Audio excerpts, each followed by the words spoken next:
Puji nama Tuhan, kita dikumpulkan di hari ini dalam channel ini. Senang rasanya saya, Fernando SCL Ginting, menyapa kita semua. Saat ini saya berada di daerah Mefu, di mana tempat ini adalah tempat orang santai berolahraga yang ada di tempat di mana saat ini saya berada. Ya, saya akan membagikan berkat Tuhan untuk kita semua dalam kelanjutan perenungan firman Tuhan kita yang saat ini saya ambil dalam perumpamaan tentang harta terpendam dan mutiara yang berharga yang terdapat di Matius pasal yang ke-13 ayat yang ke-44 sampai 46. Hal kerajaan sorga itu seumpama harta yang terpendam di ladang, yang ditemukan orang lalu dipendamkannya lagi. Oleh sebab sukacitanya pergilah ia menjual seluruh miliknya lalu membeli ladang itu. Demikian pula hal kerajaan sorga itu seumpama seorang pedagang yang mencari mutiara yang indah. Setelah ditemukan mutiara yang sangat berharga, ia pun pergi menjual seluruh miliknya lalu membeli mutiara itu. Perumpamaan tentang harta terpendam dan mutiara mengajarkan dua kebenaran untuk setiap kita orang percaya.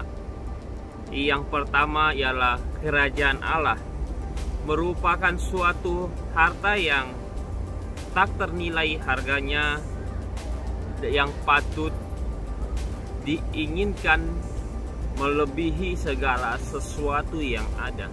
Yang boleh kita lihat di ayat 44, diceritakan ketika orang menemukan harta itu, ia sangat bersuka cita karena menemukan sesuatu yang sangat bernilai harganya. Maka segala miliknya yang lain menjadi tidak berarti dibandingkan harta tersebut. Ia rela menjual segala miliknya demi mendapatkan harta yang terpendam. Ini menunjukkan suatu nilai yang sangat berarti mengenai kerajaan surga ini, yang semua orang pasti menginginkan untuk dapat, bahkan pada akhir dari perjalanan kehidupan semua pasti menginginkan kerajaan surga itu sendiri. Yang kedua, kerajaan Allah hanya dapat diperoleh dengan mengorbankan segala sesuatu yang mungkin menghalangi kita menjadi anggota kerajaan Allah itu sendiri.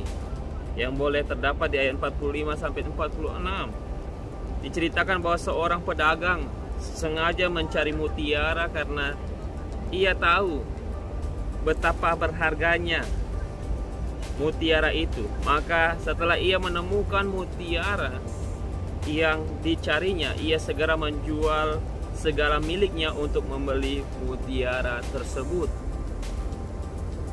Menjual seluruh miliknya berarti harus mengalihkan segenap kehidupannya, hatinya untuk mutiara tersebut, untuk mendapatkan sebuah atau sesuatu yang berarti kita harus mengorbankan.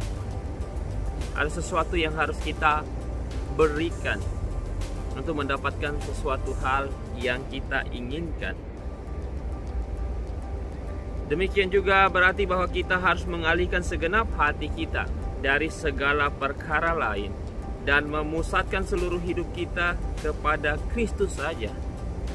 Satu perumpamaan yang sangat mengarahkan kita orang percaya. Seorang yang menyadari betapa bernilainya hal kerajaan sorga, dengan sukacita akan meninggalkan apapun dalam dunia ini, asalkan mendapatkan kebahagiaan sejati dalam kerajaan surga.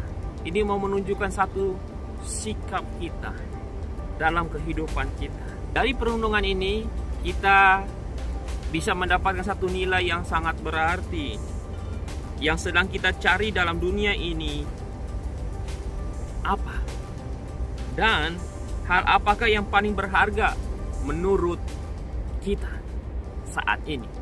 Apakah kita setiap orang percaya yang menemukan harta terpendam ini dan seperti seorang yang mencari mutiara?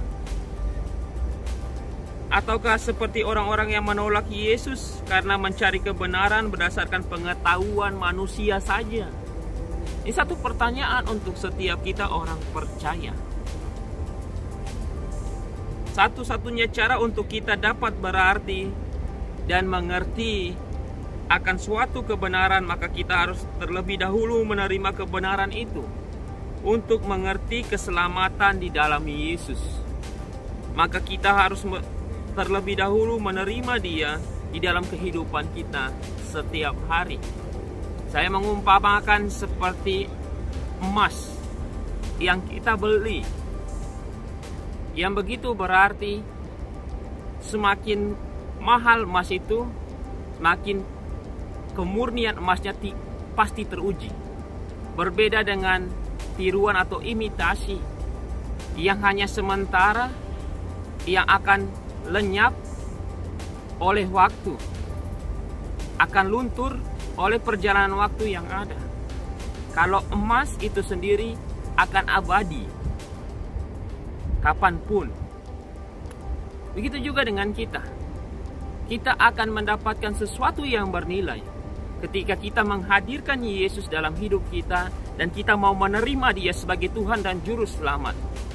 Kita pasti mendapatkan kebahagiaan sejati yang tidak akan terhapus, yang tidak akan lekang oleh waktu yang ada, dan akan selalu ada dan abadi adanya di dalam setiap kehidupan kita orang percaya.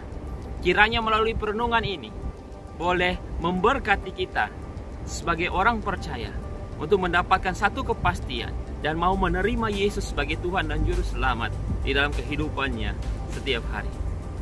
Kiranya Tuhan Yesus memberkati kita sekalian. Amin.